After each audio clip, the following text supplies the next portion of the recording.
नमस्कार स्वामी भक्तांनो, माझ्या यूट्यूब चॅनलमध्ये तुमचे स्वागत आहे.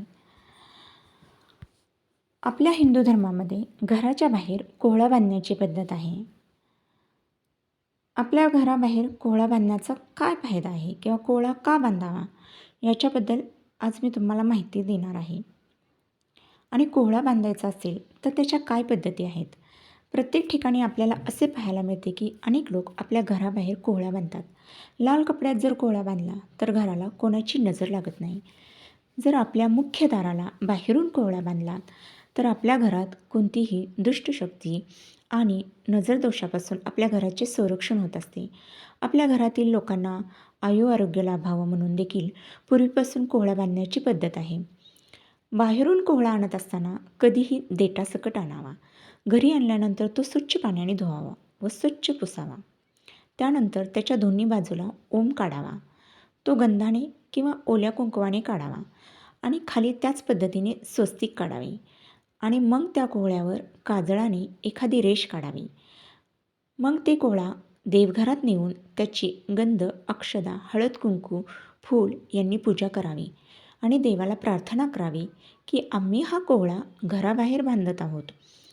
आपल्या घराला किंवा आमच्या घरातील लोकांना कोणाचीही नजर लागू नये किंवा घरातील कोणीही दुष्टशक्ती येऊ नये. त्यानंतर आपल्या मुख्य दाराला सर्वांना दिसेल असा तो कोहळा बांधायचा आहे.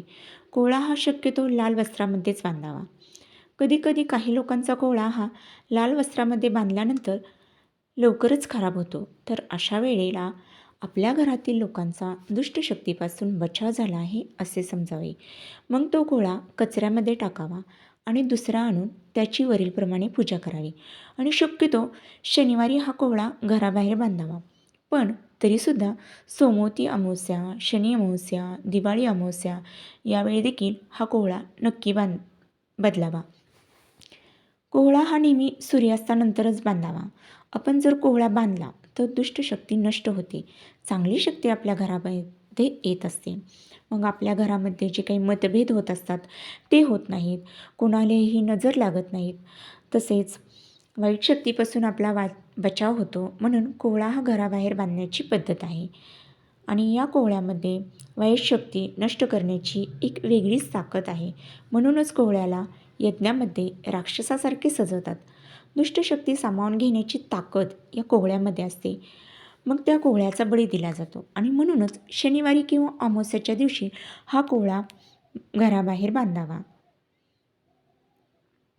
नक्की हा उपाय तुम्ही करून बघा शनिवारी किंवा अमावस्येच्या दिवशी आणि तुम्हाला नक्कीच प्रचिती येणार. तुमच्या घराचे वाईट शक्तीपासून संरक्षण होणार. श्री स्वामी समर्थ. जय जय रघुवीर समर्थ. माहिती आवडल्यास नक्की शेअर करा आणि सबस्क्राईब करायला विसरू नका. जय सद्गुरू.